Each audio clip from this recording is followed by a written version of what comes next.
so-called Haitians, right? Didn't they go into slavery? They always celebrate with Haitian Flag Day, right? For what day? Independence Day. From what?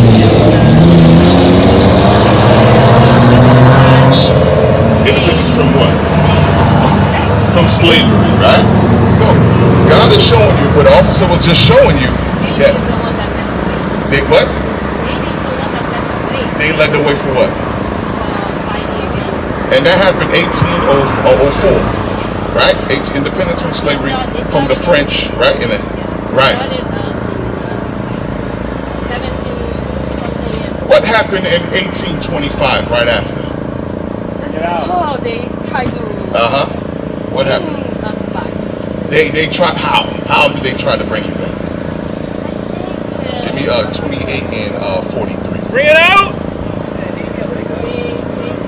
France came back and they said, because you cost us the merchandise, which was the slaves, we want you to pay back. There you go. So when you glorify your independence, what happened right after? So what God is showing you, I want you to read this. Yes, slavery is a curse, a mark by God. That's right. He put that on ahead of us to show us we always need him. You understand that? He didn't put the mark of slavery on the Chinese man, right, the Arab man, the French man. No, the blood, he didn't put it on them. He put it on us. Right? Read that. The book of Deuteronomy, chapter 28, verse 43. The stranger that is within thee shall get up above thee very high. So God says the stranger, which was from the other nations, he will get above the Israelites very high. Right? They were supposed to serve the Israelites. The whole order of the other nations was to serve God's chosen people. But what happened? Because we disobeyed God's commandments, he said, I'm going to have the other nations be your head. Read. And thou shalt come down very low. God said, because we disobeyed his commandments, the 12 tribes of Israel, as Levi, you will be very low. What's the condition of Haiti right now? Bring it out. Woo, very low. So is the Bible a true book? Yes. It's so bad they run into Mexico. They run to Chile. They run to Canada. Right? They're looking for what? Give me Lamentations 5. Bring it out. Because they were trying to find what? Peace. But there will be no peace until we obey God's commandments. One of the main things as a nation, we have forgotten who's our power. Our power is this one true God that we serve in this Bible, the God of the Israelites. But we forgot. That's why we adopted the name, what? Haitian. What's the name Haitian mean?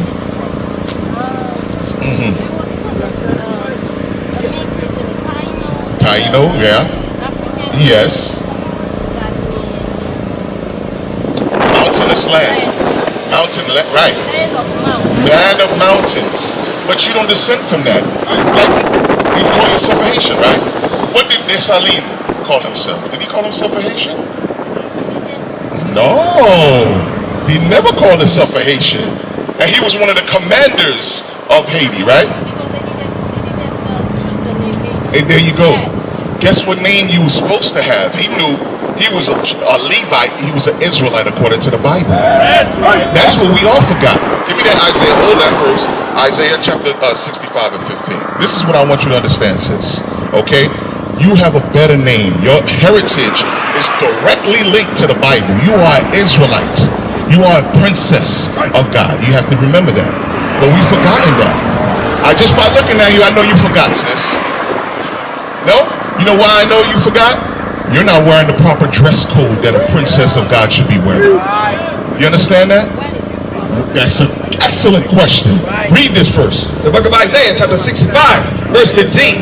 And ye shall leave your name for a curse. God said, you're going to forget your name. Your rightful name is Israelites from the tribe of Levi. God said, you will forget your name. Read. And ye shall leave your name for a curse unto my chosen. God said, you're going to leave your name for your chosen name for a curse. Read. For the Lord God shall slay thee. God said he will slay thee. Because why? We forgot. We did not keep his commandments. So that's what God did. He gave us a different name. Brother, what's your name? Alan. What tribe you come from? Come over on this side, because He gave you His biblical name, but right now we under the cursed name. We just read it in Isaiah 65. What do you identify with? Now, sister, you asked a good question. I want to deal with that. I want you to understand her question. Her question is, what's the dress code that a daughter of Israel should be wearing? Give me that in Deuteronomy chapter 22. This is for you too. You married? Oh, you got a daughter? Okay. Don't worry. We got more. We got another one. But sis, I want you to pay attention to this.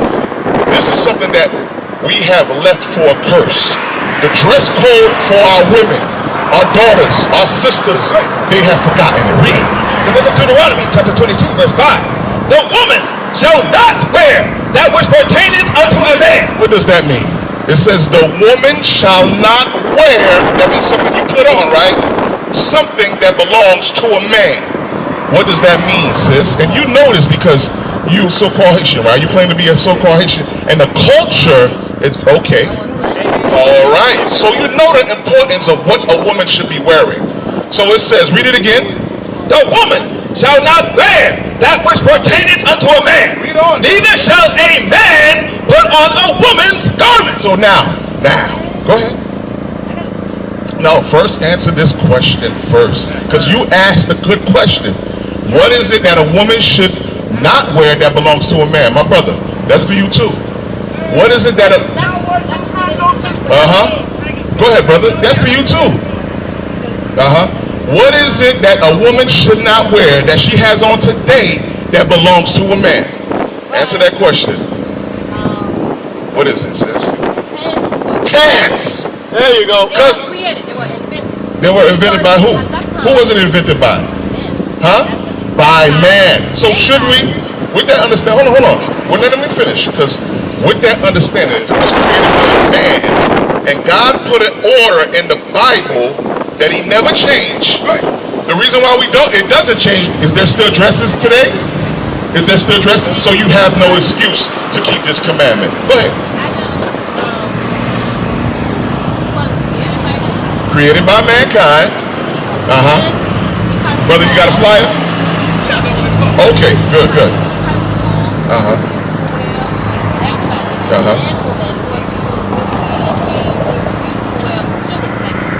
Long dresses. Are there still dresses today? Yes or no? Okay, go ahead.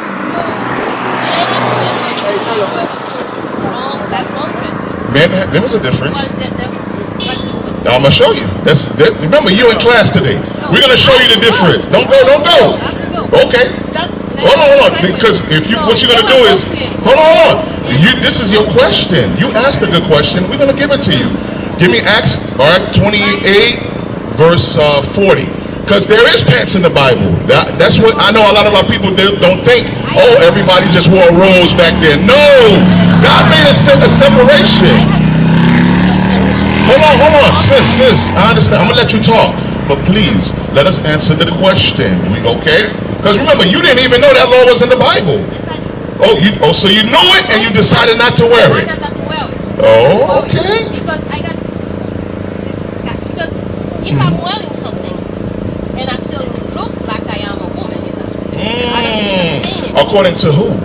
You look like a woman according to? No. God said, no, my women wear dresses. That's right. And not just only dresses, modest dresses too. Because look, even in slavery, right here, you see what your foreparents are wearing. There's no excuse. What they wearing? You want us to be dressed like Not me. God. No. All women, remember, princess, the word princess is a royal name.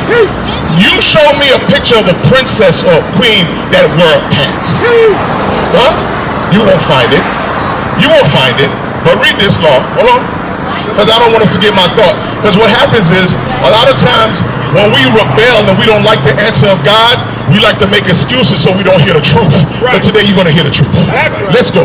The book of Exodus, Be patient, sis. Here we go. The book of Exodus, chapter 28, verse 40. And for Aaron's sons, come on, thou shalt make them coats, and thou shalt make for them girdles, and bonnets shalt thou make for them, for glory and for beauty. And thou shalt put them upon Aaron thy brother and his sons with him.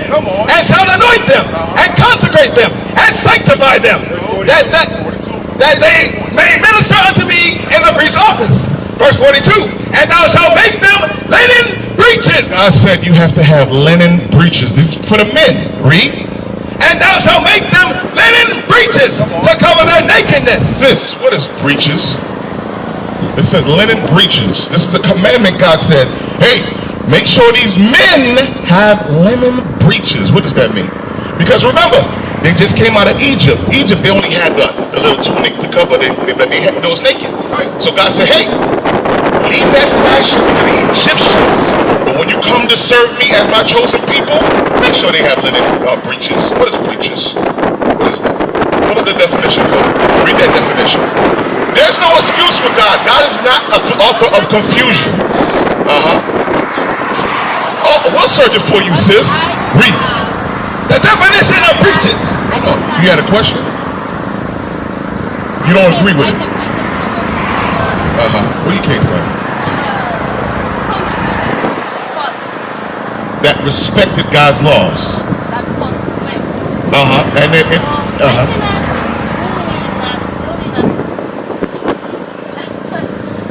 accept?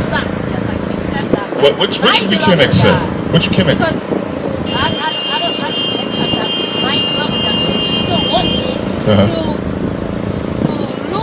So let me ask you, no, sis, you're looking what we used to foremothers were rags in slavery.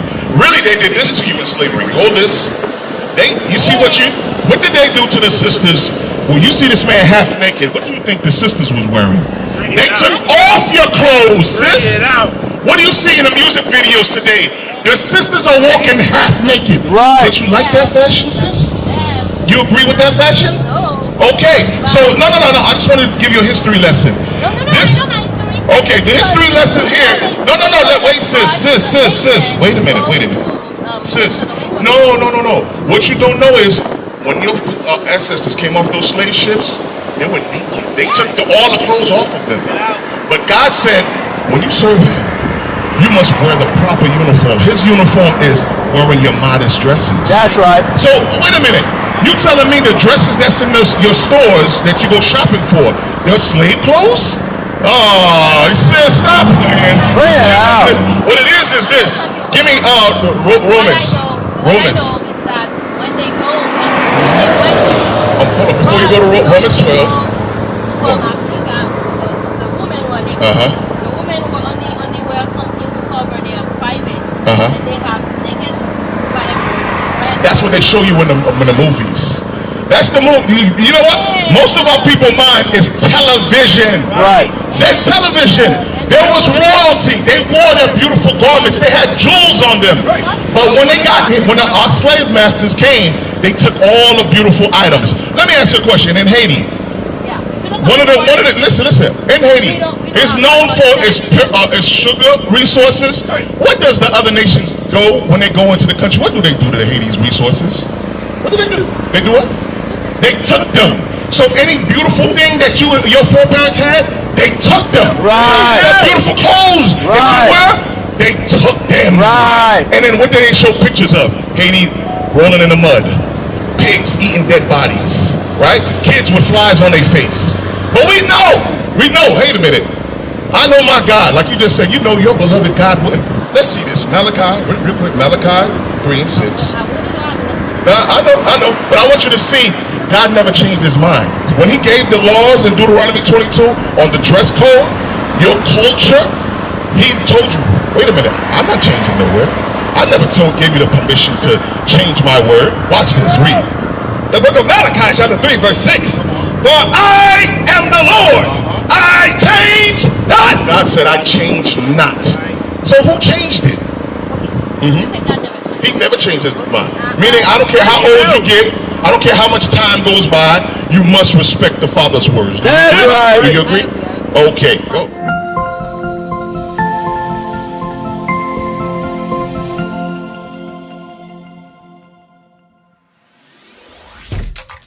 Shalom, Israel. This is Bishop Nathaniel. I want you to know that you can view all our Sabbath classes live on IUIC TV. That's right, I said on IUIC TV. Download the app today. Shalom. We used to scream Black Power while heroin was pushed. But at the end of the day, nothing's in vain. IUIC has been given a vision. The tents of Judah has risen. Many has attempted the mission, minor murmuring, omitting, and missing the mark. Just reading that he had the flame of fire in his eyes gave us the spark. We on Paul's mission. We out on the road, purple and gold, from Mexico, Cuba, Haiti, Ghana, Sierra Leone. 144,000 boots banging, concrete crackling. These are our men repented at heart. The scriptures is proof. IUIC, we deliver the truth.